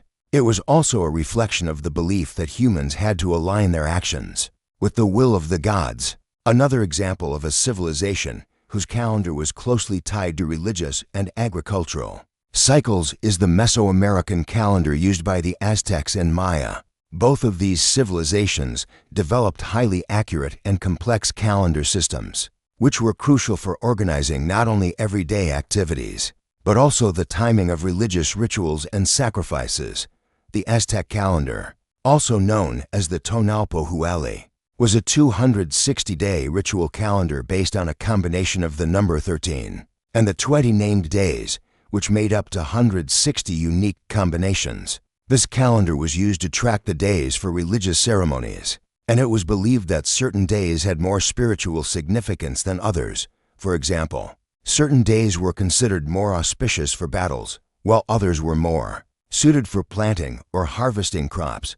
The 260-day cycle was incredibly important to the Aztecs, who believed that it aligned with the movements of the gods and the forces of the universe. The Maya calendar was even more intricate, with two calendars operating simultaneously, the Tzolk'in 260 days and the Hab 365 days. These calendars were used for different purposes. The Tzolk'in was primarily used for divination and religious ceremonies, while the Hab was a civil calendar, helping the Maya track the agricultural seasons and organize their daily life. The two calendars worked in tandem, and together they created a calendar round, which was a 52-year period that combined the two cycles. But perhaps the most astounding aspect of the Maya calendar system was the long count calendar, which was used to track longer periods of time. The Maya believed that the world had gone through multiple cycles of creation and destruction, and their long count calendar was designed to keep track of these cosmic cycles. The long count calendar began in 3114 BCE, and each cycle lasted around 5,125.36 years. The system was used to record major historical events and religious milestones, and it allowed the Maya to align their understanding of history with the celestial movements of the stars. Interestingly, the Maya were able to create such an accurate and long-ranging system of timekeeping without the help of advanced astronomical technology. Their precise observations of the movements of celestial bodies, particularly the planet Venus, were key to the development of their calendar. Venus, often referred to as the morning star, had a unique cycle of 584 days, which the Maya tracked with great accuracy. They believed Venus to be a powerful deity, and its appearance and disappearance marked important moments in their religious rituals. The Maya's understanding of time was cyclical, and they believed that history was destined to repeat itself. The end of a cycle, such as the one in 2012 that many believed marked the end of the world, was seen as an opportunity for renewal rather than a true apocalyptic event. The Maya calendar reflected a deep understanding of both the natural world and the spiritual world, where time was not just a sequence of days, but a living force that influenced everything, from agriculture to the fate of kings. In addition to these examples, we must also consider the Roman calendar, which underwent significant evolution throughout the history of the Roman Empire.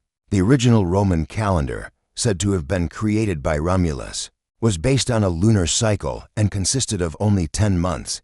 This system quickly became inadequate, however, and was reformed under the rule of Julius Caesar, who introduced the Julian calendar in 45 BCE. The Julian calendar was a solar calendar, aligned with the sun's cycle, and was more accurate than its lunar predecessor. Yet, it had its flaws, particularly the issue of leap years, which would later be addressed by the Gregorian calendar we use today. Through all of these ancient systems of timekeeping, we can see that the need to measure time was not merely a practical necessity, but a cultural and spiritual imperative.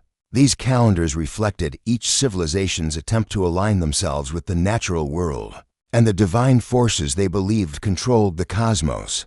And as we continue to track the passage of time today, we are still connected to these ancient systems, which have left a lasting imprint on how we organize our lives. As we reach the final section of our journey through the mysterious origins of ancient calendars, it's essential to reflect on how these early systems of timekeeping not only served practical purposes, but also shaped the cultural, religious, and social life of the civilizations that created them. Time was not just a way to measure the days and seasons. It was seen as a force that connected people to the gods, the stars, and the natural rhythms of the earth. The development of these calendars was intricately linked to ancient people's understanding of their place in the universe, and in many ways, the calendars themselves served as a map of that cosmic order. One of the most fascinating aspects of ancient calendars is their connection to rituals and festivals. In nearly every civilization, time was marked by significant religious observances, many of which were directly tied to the agricultural cycle. The Egyptian calendar, for instance, was not only used to plan the planting and harvesting of crops, but it was also a way to mark the annual flooding of the Nile River, an event that the Egyptians believed was controlled by the god Hapi. The calendar, then, was not just a scientific tool, it was a way of keeping time in harmony with divine will. Religious festivals, including those tied to the cycles of the moon and the sun, were seen as opportunities for people to come together and honor the forces that shaped their world. In much the same way, the Maya used their complex calendar system to align human activity with the divine. The Tzolk'in, with its 260-day cycle, was deeply connected to the Maya religious calendar and was used to determine the timing of ceremonies, sacrifices, and even personal events such as childbirth and marriage. The Maya believed that every day had a specific spiritual significance and that the success or failure of any endeavor could be influenced by the forces of time. Time was cyclical, and each period was seen as a building block for the next. Thus, understanding the calendar was essential not just for agricultural or practical purposes, but for maintaining balance with the cosmos. Calendars also played a role in the political life of ancient societies. In Mesopotamia, the Babylonian kings used the calendar to enforce their power. Kings like Nebuchadnezzar II would often dedicate specific months to honoring the gods or celebrating military victories, and these festivals were central to legitimizing their rule. The state-controlled calendar was a tool for reinforcing the power of the monarch, and religious rituals tied to the calendar reinforced the idea that the king's reign was ordained by divine forces. The act of altering the calendar, such as adding leap months or marking specific days as holy, was a way for the kings to reaffirm their connection to the gods and to maintain order within their kingdom. Interestingly, many ancient calendars were also tied to astronomy in ways that modern calendars simply aren't. In the ancient world, there were no telescopes or other scientific instruments, but civilizations like the Maya, the Egyptians, and the Babylonians were able to track the movements of the stars, planets, and other celestial bodies with incredible accuracy. The alignment of temples, monuments, and ceremonial structures was often based on the position of the stars or the solstices, showing how closely intertwined calendars were with the heavens. In Stonehenge, the famous megalithic structure in England, the alignment of the stones marks the solstices, the longest and shortest days of the year. This alignment, which was carefully planned thousands of years ago, suggests that the builders were using the stars and the sun to keep track of the seasons. For these early people, time was not just a matter of counting days. It was about connecting to the natural and cosmic order, and these alignments were a way to harness the power of the universe to guide their lives. Another example of celestial influence on ancient calendars is the Chinese calendar, which was deeply tied to the 5 elements: wood, fire, earth, metal, water, and the yin and yang philosophy. Each year in the Chinese calendar is associated with one of the 5 elements, and the cycle of years is tied to the zodiac, where each year is represented by an animal: rat, ox, tiger, etc. This not only helped keep track of time, but was also believed to influence the fortune of individuals born during that year.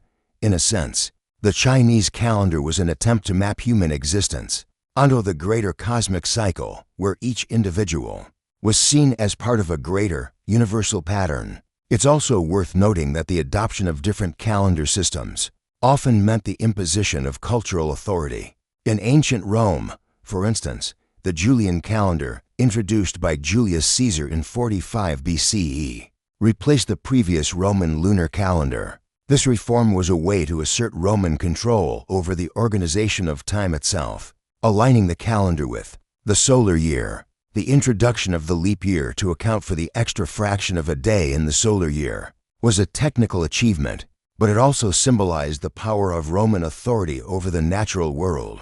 The Gregorian calendar, which was introduced by Pope Gregory XIII in 1582, refined the Julian calendar and became the global standard.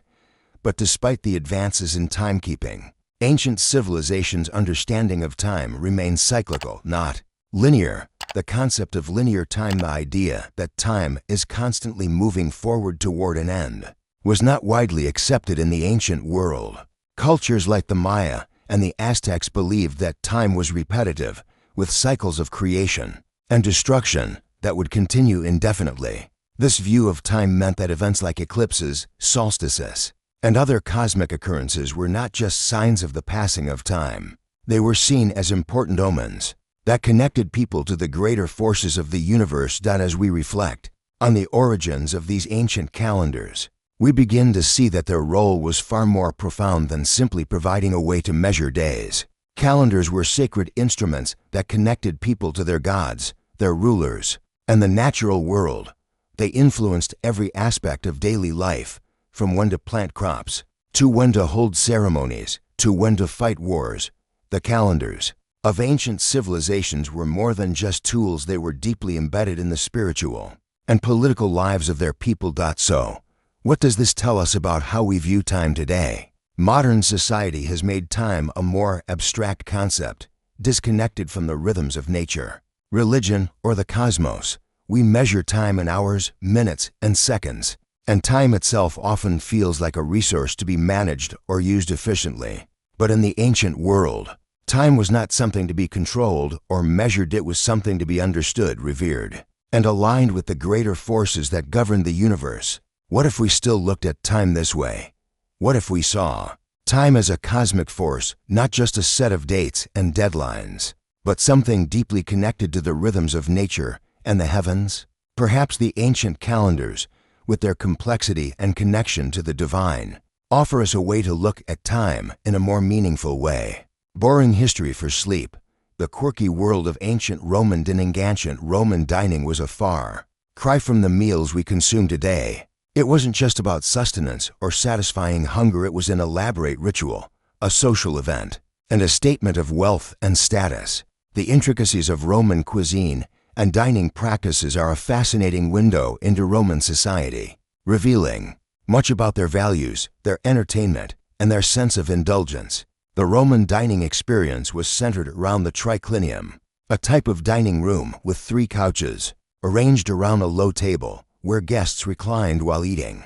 The setup wasn't just a matter of comfort, it was a reflection of social hierarchy. The most prestigious positions at the triclinium were the central spots, where the host and their most honored guests would lie, while others were placed at the less esteemed outer couches. The reclining position was an essential feature of Roman dining, symbolizing relaxation, luxury, and a leisurely approach to meals. It also conveyed the idea of convivium, or conviviality, the notion of enjoying life and indulging in the pleasures of food, drink, and conversation. Meals, particularly during feasts, were often multi-course affairs. The Romans loved variety in their food and reveled in an extravagant spread. A typical Roman dinner, especially for the wealthy, would consist of several courses, each more elaborate than the last. The first course, known as the gustachio, would often include appetizers like eggs, olives, or small fish, served with wine or a fermented drink called posca. Posca was a mix of sour wine and water, and while it might seem unappetizing by today's standards, it was common among the lower classes and soldiers for its refreshing, if somewhat bitter, flavor. The second course, or primi mensae, was the main part of the meal, and it was often made up of a range of meats and fish, such as roast boar, venison, or peacock, showcasing the host's wealth and taste. Wealthy Romans went to great lengths to acquire exotic meats, and it wasn't uncommon for dishes to feature ingredients like flamingos, ostriches, or even dormice, which were considered a delicacy. Dormice, in particular, were stuffed with a mixture of minced meat, herbs, and spices, then roasted. It might sound bizarre, but to the Romans, this was considered a luxury dish, especially for high-status guests. Then came the secundae mensae, or dessert course, which was perhaps the most indulgent part of the meal. This would include a variety of sweet dishes such as honey cakes, fruit, and nuts.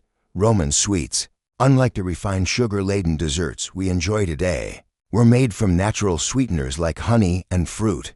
They were often seasoned with exotic spices like cinnamon and pepper, and flavored with wine or even liquors. The abundance of food at Roman banquets was meant not only to satisfy hunger, but also to showcase the status of the host. For the wealthy, dining was a form of performance, a way to display their opulence, sophistication, and connections.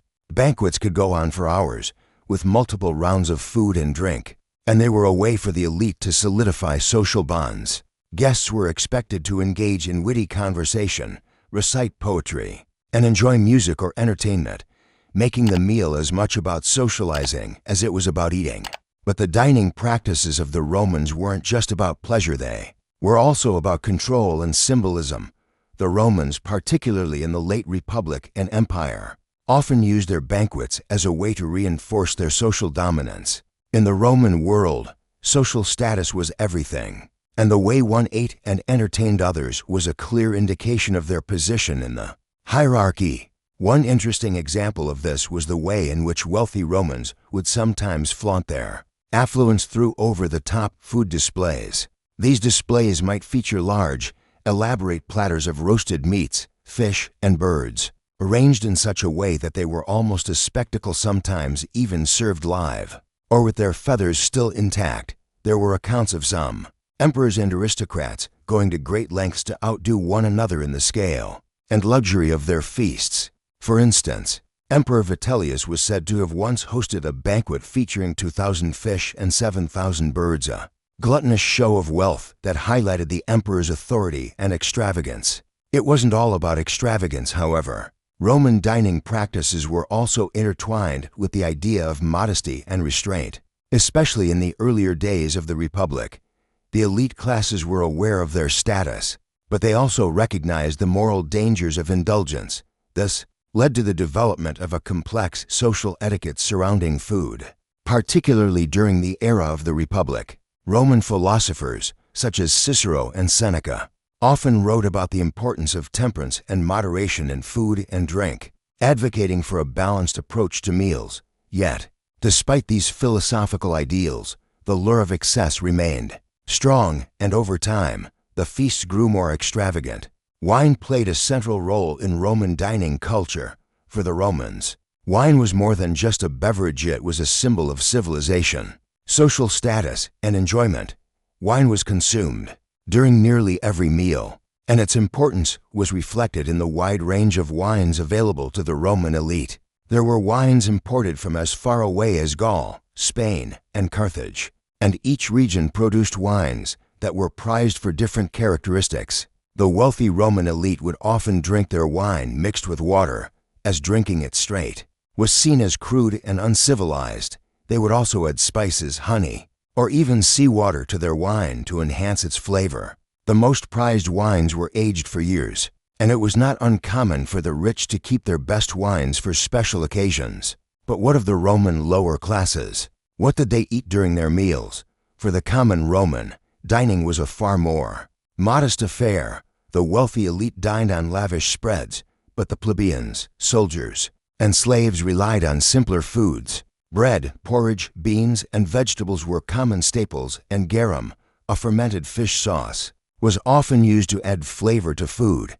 Garum was produced in massive quantities, and it was considered essential to Roman cooking, much like soy sauce is in many Asian cuisines today. It was cheap, widely available, and used in nearly every meal. Roman dining practices offer a fascinating glimpse into the values, social structures, and excesses of one of the most influential civilizations in history. Food was much more than sustenance. It was a way of negotiating power, demonstrating wealth, and reinforcing social order.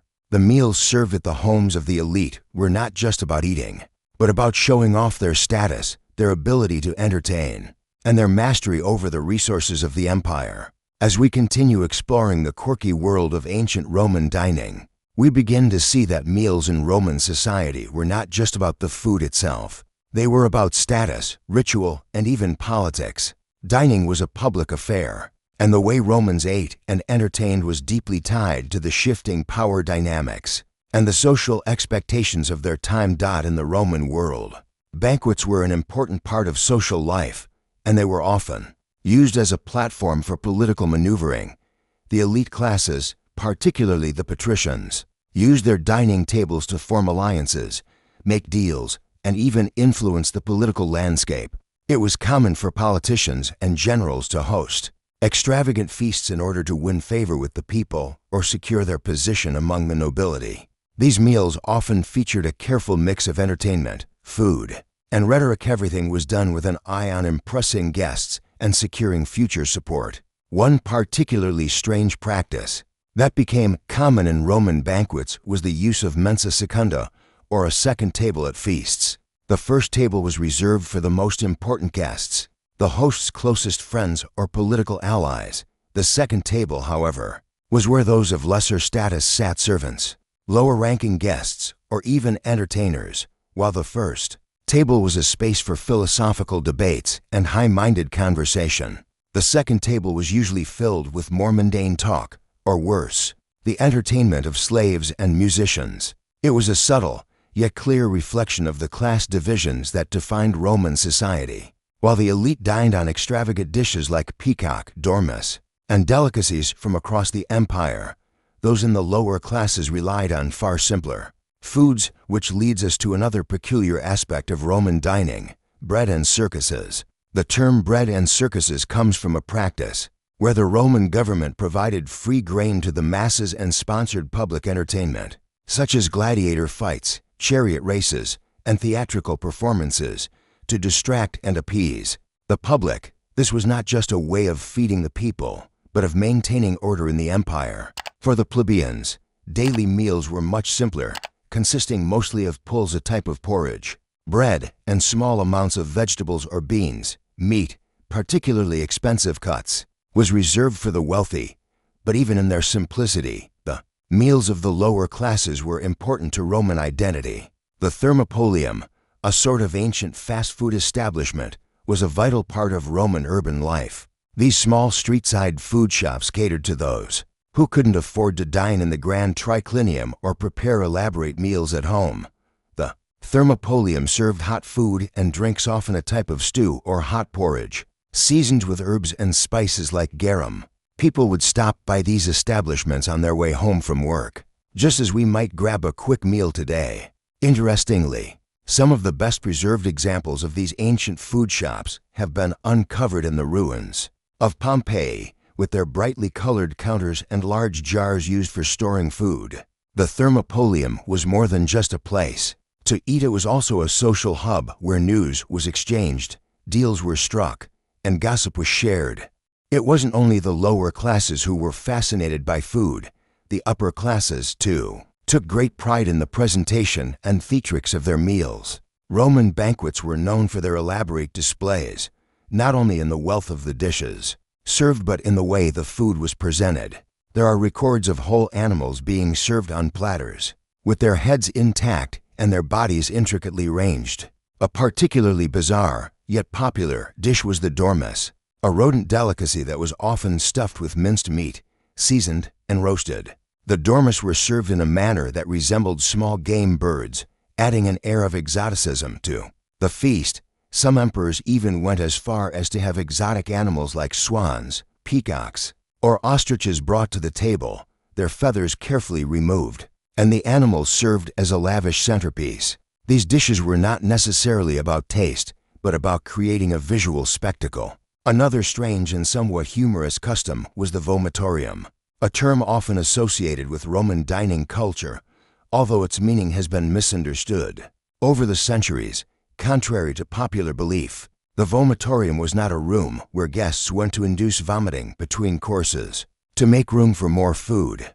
The term actually referred to an architectural feature of Roman amphitheaters, the passageways through which crowds spewed out after events. However, over time, the term came to symbolize the supposed indulgent practices of the Roman elite, who allegedly ate so much that they needed to vomit to continue feasting. While there is little evidence to support the notion that Romans regularly purged themselves during meals, the idea persists as part of the mythos surrounding Roman excess. The fascination with food, wealth, and indulgence wasn't confined to the Romans alone. Feasting as a display of wealth and power was a widespread practice in many ancient cultures, from the Greeks to the Egyptians. But the Romans were particularly adept at turning dining into an art form. Their love of exotic foods, complex recipes, and the theatrical aspects of banqueting became a hallmark of their elite society, setting them apart from many of their contemporaries. Yet, even with all the splendor and excess, Roman dining had its limitations. As mentioned, the use of garum, a fermented fish sauce, was ubiquitous in Roman cooking and was used to season almost every dish, whether savory or sweet. Garum was produced in massive quantities, and its smell could be overpowering. While we may cringe at the thought of a sauce made from rotting fish today. It was considered an essential flavoring by the Romans and even exported throughout the empire. Interestingly, its pervasive use highlights how local flavors and the cultural significance of food often shaped the culinary practices of the time. As we finish exploring Roman dining customs, we can't help but wonder how much of their dining culture was about the food and how much was about the social spectacle. Was food just a means of sustenance for the Romans, or was it a way to perform power, showcase luxury, and establish one's place in the intricate web of Roman society? As we come to the final chapter of the ancient Roman dining experience, it becomes clear that food in Roman society was much more than just a way to fill the stomach. It was a form of social and cultural expression.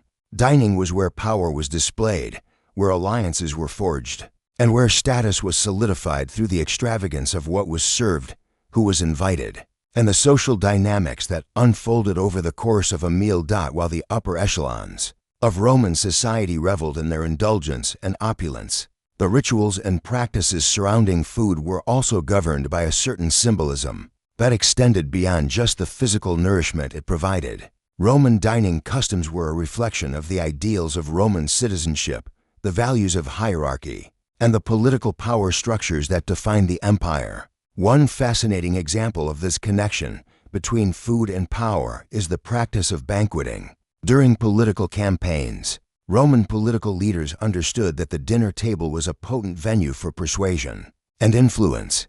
Candidates for office would often host extravagant banquets to garner support from the plebeians, aristocrats, and soldiers. These meals served not only as a means of demonstrating wealth and generosity, but also as a space for politicians to establish their public personas. A well-organized banquet was a subtle form of propaganda, way to shape perceptions and build networks of support, often through the sheer extravagance of the offerings. For example, during the Roman Republic, the famous politician Cicero was known for hosting elaborate feasts as part of his efforts to woo the Roman electorate. These feasts were not merely about food, they were an opportunity for Cicero to present himself as a man of culture and wealth, a leader worthy of trust. The act of dining together was a ritual of trust, where political deals were made over platters of roasted meats, wine, and honeyed desserts. Through this, dining in Rome transcended the act of simply eating. It was a performance of character, a carefully orchestrated dance of politics, social obligations, and personal ambition. Roman emperors, too, knew the significance of feasts as a way to solidify their control. Emperor Augustus, for instance, famously held public banquets during his reign to curry favor with the people. He would organize grain distributions, hosting meals that symbolized his benevolence as a ruler. Augustus's carefully planned feasts weren't just about satisfying hunger. They were about projecting his virtue and benevolence, qualities that would elevate his status among both the elite and the common people. Food, in this context, became part of the emperor's broader strategy of winning loyalty and cementing power, demonstrating how, for the Romans, even something as simple as a meal could carry monumental political weight. While the wealthy elite were busy indulging in extravagant feasts, the ordinary Roman citizen often relied on simpler meals. Yet even these meals were not without their own rituals. Bread, for instance, was a cornerstone of the Roman diet, and it came in many forms and varieties. The wealthy might enjoy bread flavored with herbs or topped with oils and cheeses, while the poorer classes would often make do with simple pulse, a kind of porridge made from grains. However, no matter the quality of the bread, the symbolic role of bread in Roman society was immense. It was seen as a sign of both Roman citizenship and solidarity, with the bread and circuses philosophy underscoring the Roman government's commitment to ensuring that the plebeians had enough to eat, thereby maintaining political stability. The practice of food sharing also played a significant role in Roman society. The idea of providing food for others, whether through formal banquets or the casual offering of a loaf of bread, was closely linked to hospitality. Guests, especially those invited to private banquets, were seen not merely as visitors, but as partakers in a sacred exchange. The host was expected to offer not just food and drink, but warmth, respect, and sometimes even gifts. The guest, in turn, was expected to show gratitude, engage in pleasant conversation, and offer praise when appropriate. The balance of this exchange was crucial, as dining together could strengthen both familial bonds and political ties. Roman dining rituals weren't limited to the elite either. Soldiers, too, had their own peculiar dining customs. The military diet was primarily simple and utilitarian, consisting mostly of grain, legumes, and occasionally meat. However, soldiers were known to enjoy what they called a calda, a hearty stew made from beans, vegetables, and the occasional meat ration. These meals, while simple, were seen as an important part of maintaining morale during long campaigns. In times of peace, soldiers were also encouraged to engage in communal dining, where food played a role in building camaraderie and loyalty among troops. Yet, despite the simplicity of some meals, the Romans loved luxury in all things, including food. Imported ingredients were highly prized. Exotic spices, fruits, and meats from across the empire would often be incorporated into Roman dishes. The sheer variety of foodstuffs that could be found at Roman banquets, from spiced wine to exotic fruits from Africa or the Middle East, demonstrates the empire's vast trade networks and the wealth of its elite. The use of spices like pepper, saffron, and coriander was widespread, and garum, the beloved fish sauce, was as ubiquitous as olive oil in Roman cuisine. But even the most lavish meals could be fleeting, as Roman society often required the elite to move quickly from one feast to the next, constantly reinforcing their social standing. At times, these feasts could spiral into excess, with guests indulging in more food than they could handle, sometimes leading to excessive drinking and even vomiting in order to make room for more. This culture of indulgence has led to many myths about the Roman vomitorium, though, as we discussed earlier, this was a misunderstanding of Roman architectural terms rather than an actual room for purging. Ultimately, the bizarre and fascinating world of Roman dining practices highlights just how central food was to the identity and power structures of ancient Rome. From the extravagant banquets of emperors to the simple meals of soldiers and plebeians, food was an integral part of the Roman experience, tying people to their social class, their government, and their sense of identity within the empire. Meals were a space for social performance, political negotiation, and the enjoyment of the world's most coveted luxuries, all while adhering to a code of hospitality and civility that underpinned Roman society. As we consider the vast scope of Roman dining, it's interesting to ask, how much of our modern dining culture is shaped by these ancient practices? How much of our socialization around food, whether it's at a grand banquet, a family dinner, or a casual meal with friends, reflects these ancient traditions of power, symbolism, and ritual? If you enjoyed exploring these fascinating aspects of history, why not take a deeper dive into more quirky, lesser-known stories from the past? History has endless layers of mystery, and there's so much more to uncover. Feel free to ask for more tales, whether it's quirky dining customs, bizarre inventions, or the oddities of ancient civilizations. Let's continue this journey through time together.